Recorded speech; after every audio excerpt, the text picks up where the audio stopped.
Hey, I'm Sanjay. Welcome to Grad. Episode number 11. So you want to study abroad? My personal story and tips before you take that big leap. Let's go. Grad. Grad. Whoa.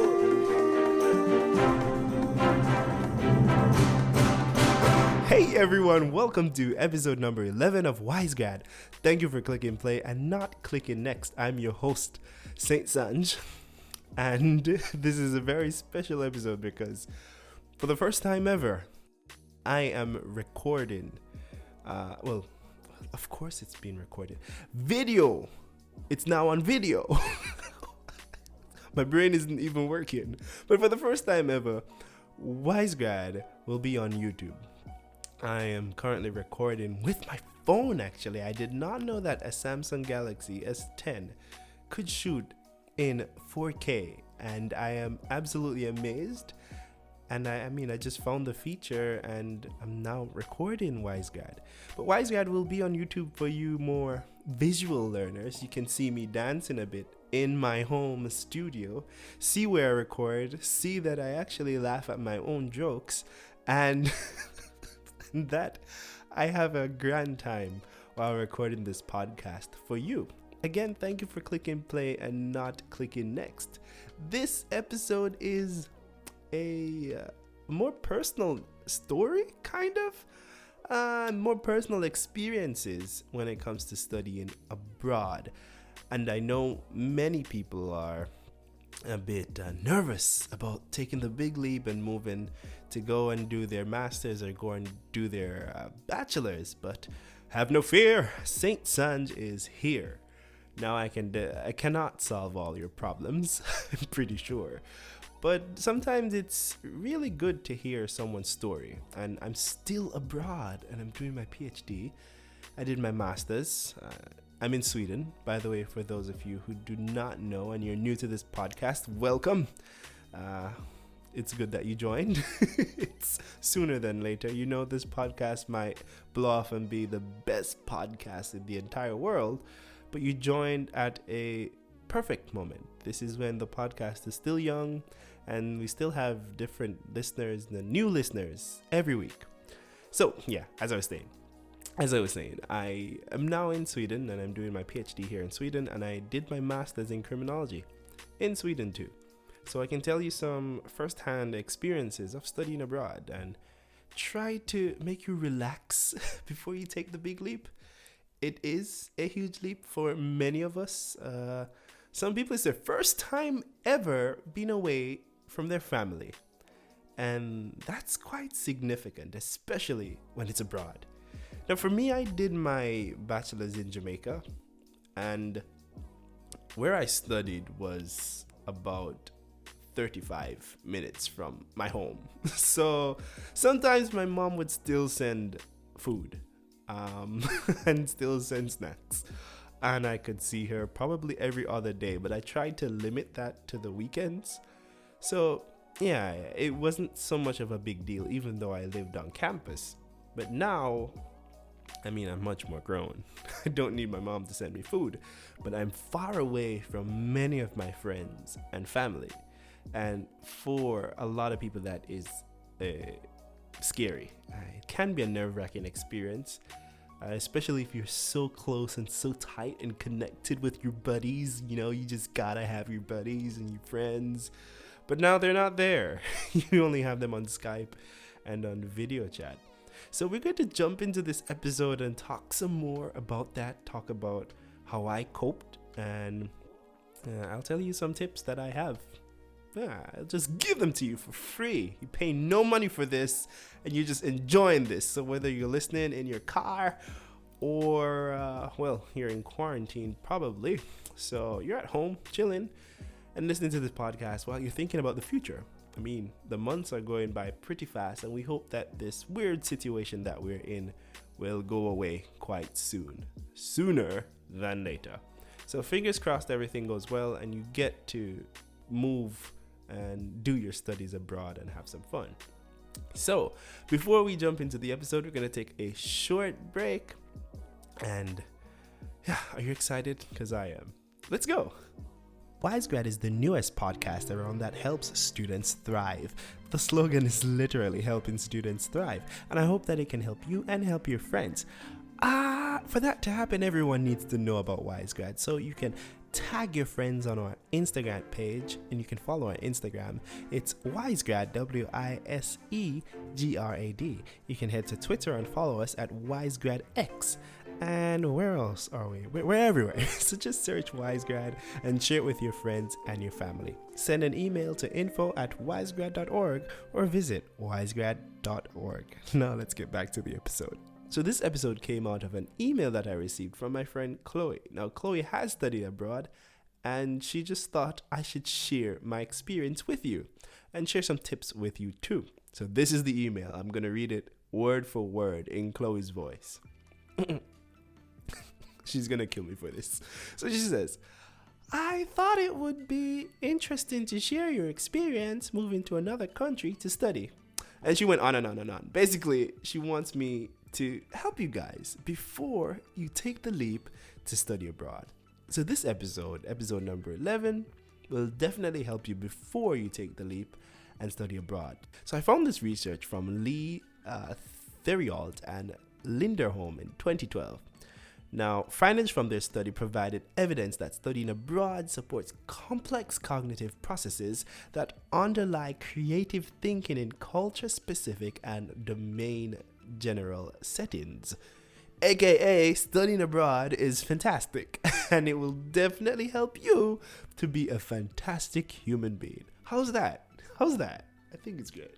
All right, so my story.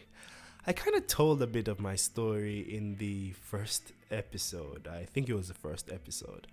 So I was living in Japan for 2.5 years or so, and I wanted to continue my master's study, and I went on searching online for programs and of course scholarships, because this can be very expensive, looking for a master's in criminology, and I stumbled upon Malmö University in Sweden.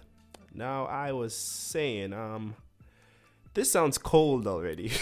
It's like, I'm not sure I want to do this, but I applied. I got through, applied for a scholarship, didn't get the first scholarship, but the university offered a tuition scholarship. And then I did the pros and cons of doing that. You know, I will need to find a part-time job to sustain myself after a while. I eventually did. But yeah, I thought about that and I took the big leap. But there are many things that you have to consider before taking this big leap or this big step to study abroad. And a big part of that, or a big thing, is actually research. And that's research on your own. So I know many people have recruiters or they put all their trust in recruiting companies to help them to help them get their visas or apply to these schools, all 500 schools, whatever the number is. But you need to do your own research, and I find that it is really helpful if you do. So don't rely on other people to give you all the information you need. Do your own research, and this might include DMing some people on Instagram. People who look approachable, sending them DMs. So I have gotten quite a few DMs about studying abroad. And I mean, now I direct everybody to my podcast, WiseGrad. But before, I had no problem giving some tips or tricks or telling a bit of my story. I've done it a number of times, so much so that I had a written story that I could just copy and paste and send to people because they wanted to know, how is it in Sweden? And I honestly understand, because I was also in that position. So I say, research what you're going to do, where you're going to do it, research the community, research, like, go in depth and try and understand even the culture. It's very important to do your own research, and you will remember all these things, and you'll remember the important points that you need to remember. And you also know if these recruiting companies are flipping you off, if they're really giving you crap service or way less than your money's worth. So it's good to do your own stuff. Dig deep, and it might take you hours, it might take you days, but it will be worth it in the end. So I did my own research on Malmö University. I found out it was a young university. I did my research on the program. I was like, can I engage this program for 2 years? Is this something I really want to do? I quickly said yes. I had no problem deciding on that. But generally, I was like, yeah. And I researched the dorm that I was going to live at. I found photos of it. I was like, all right, is this somewhere I can live? Can I live with other people? I've been on my own for a while. Can I go back into this whole student dorm life, sharing a fridge? Oh my God. Not sharing a room, but sharing a fridge. Not sharing a bathroom either, but sharing a fridge and sharing a common area. That was another, big point. I was like, can I do this? Is this something I can do, or should I go ahead and find a place on my own? Well, my research also pointed to the fact that I can't. I couldn't afford it. It's pretty expensive in Sweden, so the student dorm was a wise choice to live on the student dorm. The next thing, I have some notes here. I did put some pointers. I say establish solid connections before you leave. Establish solid connections before you leave your home. And so by that I mean establish some solid connections, one in your home country, career-wise. So think about these companies that might want you at the end of your study. Ooh, you got to think ahead. Find them on LinkedIn, start messaging them. Hey, I'm gonna study this. I might be of benefit to you in the long run, 2 years. I might be of benefit to you very soon, and I'd love to work with you. Do that. That will help you. And also establish connections in the new country. Find groups that you might be able to join. Social groups or church groups, religious groups, whatever it is. Find some people and start to connect with them. It helps the process. So a friend of a friend of a friend of a friend helped me when I moved to Sweden. I mean, without that, I would have been way more nervous than I was. But on my way here, I was pretty chill. I was like, okay, someone's going to meet me at the station. Okay, cool. And I had my plan B, of course. I was like, if that person doesn't meet me at the station, I'm going to do this, which ended up happening. So another thing I'd say is to avoid naysayers. Now, if you're confident in your decision to go abroad and study, and you think that you can overcome all the challenges that come with it, try your best to avoid the naysayers, because they'll make you very depressed. And this is a very sensitive period. Many people go through anxiety issues before moving abroad, so you might want to even check with your doctor. But avoid naysayers and try to have more positive influences. Look up positive experiences in the new country you're going. That's not, I'm not saying to be blind to negative things that happen. In multicultural situations, many things that can happen. Some people are insensitive, some people are downright crazy, some people are rude, some people are racist, and you might encounter some of these people. But I say don't dwell on the negative aspects of your new study situation, your new school. Try to find the positive in it. Try to find how people like you overcame those challenges. So dig deep. Again, this is probably just more research. But dig deep and try your best to find solid solutions to problems that you might encounter. So talk to your friends, talk to your family. Your parents might have studied abroad, and learn from their experiences and have fun while doing it.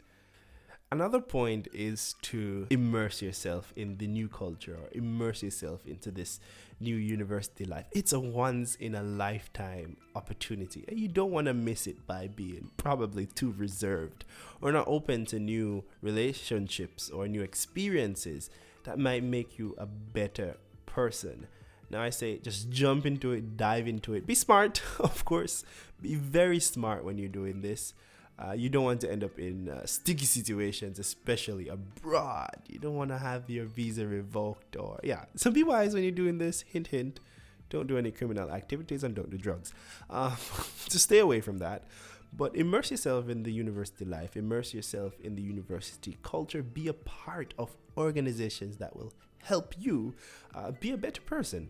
And you can find these organizations months before you jump into the university, months before you take the flight, months before you buy the ticket. And you can start talking to them. And you can say, I can do this, I can do that. And by the time you land, or the time you arrive at your dorm, you're ready to go. And your mind is already occupied with things, so you won't be depressed.